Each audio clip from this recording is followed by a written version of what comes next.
Friends, welcome to VSP online classes. मेरा नाम है विशाल सिंह और आज से हम लोग साइंस का प्रैक्टिस सेट शुरू करेंगे।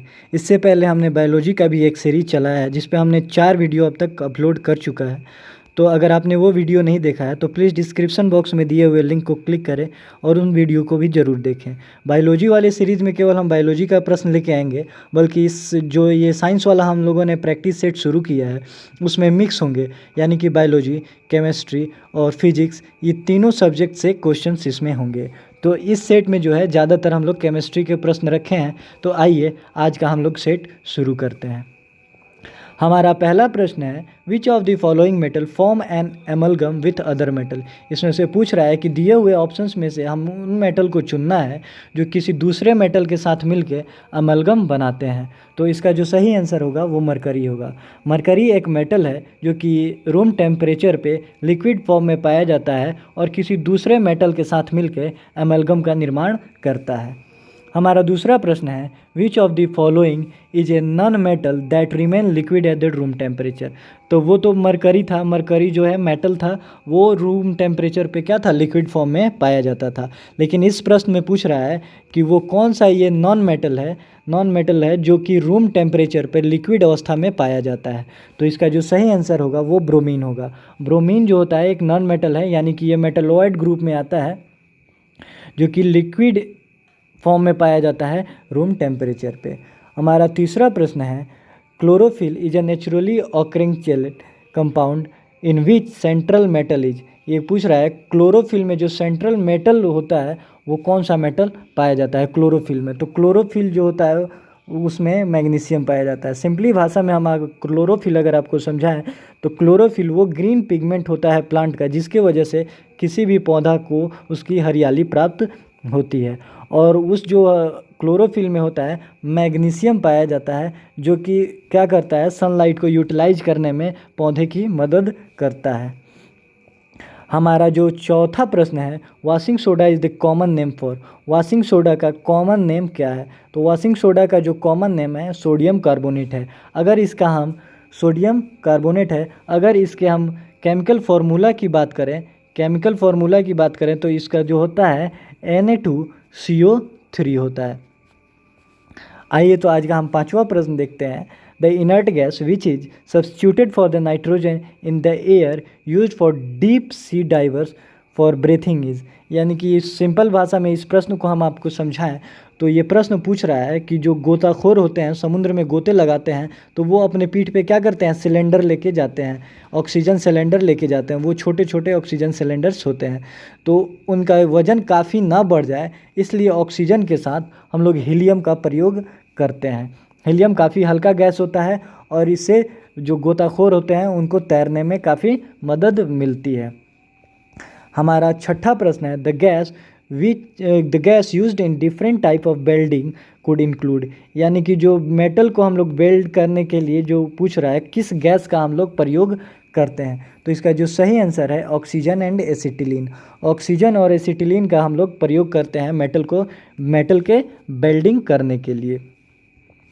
हमारा सातवां प्रश्न है, the property of substance to absorb moisture from the air on exposure is called. यानी कि ये सिंपल अगर समझे आप तो पूछ रहा है कि सब्सटेंस के उस जो प्रॉपर्टी होता है, किसी भी सब्सटेंस के उस प्रॉपर्टी का नाम बताइए जो अगर वो हवा में, खुली हवा में अगर उसको हम रख दें तो वो क्या करता है, मॉइस्चर को एब्जॉर्ब कर लेता है। तो इस प्रक्रिया को हम लोग डेलिक्यूशंस कहते हैं। हमारा आठवां प्रश्न है, the average salinity of sea water. यानी कि औसत लवणता समुद्र के जल की क्या होती है। तो इसका जो सही आंसर है 3.5 जो होता है average salinity of sea water होता है। हमारा नौवां प्रश्न है, in which of the following activities silicon carbide is used. पूछ रहा है कि सिलिकॉन कार्बाइड का किस एक्टिविटी में हम लोग प्रयोग करते हैं। तो सिलिकॉन कार्बाइड का जो हम लोग यूज करते हैं वो मेकिंग सीमेंट एंड ग्लास शीशे और सीमेंट बनाने में हम लोग सिलिकॉन कार्बाइड का प्रयोग करते हैं। Galvanised iron sheet have a coating of. यानी कि किसी भी आयरन का हम लोग अगर गैल्वेनाइज्ड करते हैं उसे, तो उसमें किस चीज़ का कोट चढ़ाते हैं आयरन पे। तो इसका सही आंसर है जिंक। आपको हम बता दें गैल्वेनाइजेशन वो प्रक्रिया है जिसके थ्रू हम आयरन पे एक जिंक का कोट चढ़ाते हैं ताकि हम उस आयरन को रस्टिंग से बचा सकें। हमारा 11वां प्रश्न है, among the various allotropes of the carbon, मतलब जो कार्बन के एलोट्रॉप्स होते हैं उनके बारे में इनमें से सही कथन हम लोग को चुनना है। Coke is the hardest, graphite is the softest. Graphite तो सॉफ्ट होता है लेकिन कोक हार्डेस्ट नहीं होता है। डायमंड इज़ द हार्डेस्ट और कोक इज़ द सॉफ्टेस्ट। यहाँ भी हार्डेस्ट तो होता है, ये डायमंड हार्डेस्ट ये एलोट्रॉप है कार्बन का, लेकिन कोक जो होता है वो सॉफ्टेस्ट नहीं होता है। और हमारा तीसरा ऑप्शन है यानी कि सी ऑप्शन है, diamond is the hardest and graphite is the softest. यही सही आंसर है हमारा, क्योंकि जो कार्बन के एलोट्रॉप्स होते हैं उनमें डायमंड जो होता है वो सबसे हार्डेस्ट होता है, हार्डेस्ट एलोट्रॉप्स ऑफ कार्बन है, और graphite is the softest one. तो इसका सही आंसर जो होगा वो क्या होगा, सी होगा। आइए तो हम 12वां प्रश्न देखते हैं। The group of metals ferrous, cobalt and nickel में बेस्ट कॉल्ड।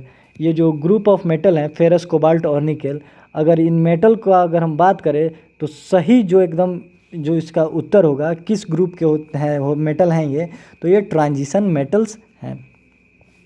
हमारा 13वां प्रश्न है, हेवी वाटर इज, भारी जल जो होता है उसका जो फॉर्मूला इसमें पूछ रहा है, तो उसका जो फॉर्मूला होता है ड्यूटेरियम ऑक्साइड उसे बोलते हैं। इसका जो सूत्र होता है यानी कि फॉर्मूला होता है H2O2 होता है। ड्यूटेरियम ऑक्साइड का हम लोग प्रयोग न्यूक्लियर पावर प्लांट या न्यूक्लियर रिएक्टर में प्रयोग करते हैं। एक मंदक के रूप में इसका ड्यूटेरियम ऑक्साइड यानी कि सिंपल भाषा में कॉमन लैंग्वेज में हेवी वाटर का हम लोग प्रयोग करते हैं। आइए तो हमारा 14वां प्रश्न है, the chemical ethyl mercaptan added to the otherwise odourless LPG cooking gas for imparting a detectable smell to the gas is a compound of. यानी कि ये प्रश्न पूछ रहा है कि इथाइल जो मरकप्टैन होता है वो जो LPG में यूज करते हैं ताकि वो महके यानी कि लीक हो, तो उसका गमक हमें हमारे नाकों तक पहुंच जाए और हम समझ जाएं कि हाँ गैस लीक हो रहा है और हम उसे आग से दूर कर दें। तो अगर ये इथाइल मरकप्टैन ना हो तो हमारा LPG गैस क्या होगा, वो ऑर्डरलेस हो जाएगा यानी कि गंधहीन हो जाएगा। तो ये पूछ रहा है इथाइल मरकप्टैन जो गंध के लिए हम लोग LPG में प्रयोग करते हैं वो किसका इसमें कंपाउंड है, तो वो जो होता है सल्फ़र का कंपाउंड होता है। अगर आपको हम बता दें दोस्तों कि अगर सल्फ़र को हम लोग ऐसे भी अगर रख देते हैं एज ए सल्फ़र अगर कहीं रखा हुआ है तो इससे बहुत गंदी बदबू आती है। तो इसका जो सही आंसर है इथाइल मरकप्टैन में जो होता है सल्फ़र का प्रयोग हुआ होता है। हमारा 15वां प्रश्न है, the element common to all acids are, acid is, यानी कि सभी एसिड में वो कौन सा एलिमेंट है जो पाया जाता है। तो वो जो एलिमेंट है जो सभी इस एसिड में पाए जाते हैं वो होता है हाइड्रोजन। हाइड्रोजन जो होता है वो सारे एसिड्स में पाया जाता है, सारे एसिड में कॉमन होता है चाहे वो कोई भी एसिड हो। हमारा 16वां प्रश्न है, non stick cooking utensil are coated with, यानी कि नॉन स्टिक जो घर में हम लोग के बर्तन यूज होता है, आप लोग देखते होंगे कभी घर में काला काला रंग का एक बर्तन होता है उसमें काला पेंट चढ़ाया होता है। आजकल तो और भी कलर में ये मार्केट में अवेलेबल हो चुके हैं। तो वो कॉमनली अगर पूछे कि नॉन स्टिक यूटेंसिल्स पे किस चीज़ का कोट चढ़ाया होता है तो उसमें टेफ्लॉन का कोट चढ़ाया होता है।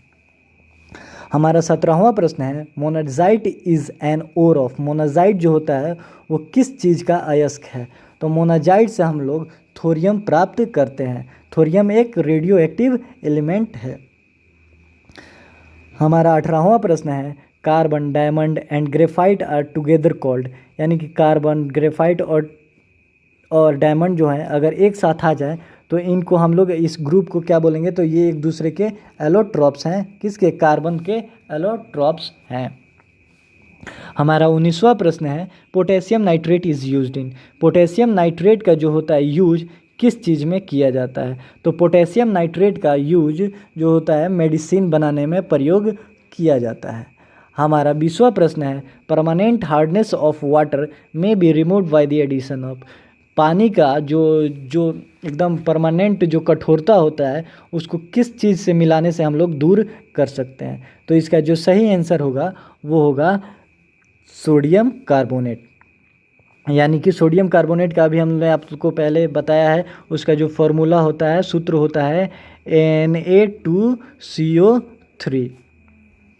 तो अगर आप पानी में जो कठोर पानी है उसमें अगर सोडियम कार्बोनेट मिला दें तो उस पानी के परमानेंट हार्डनेस को हम लोग कठोरता को हटा सकते हैं।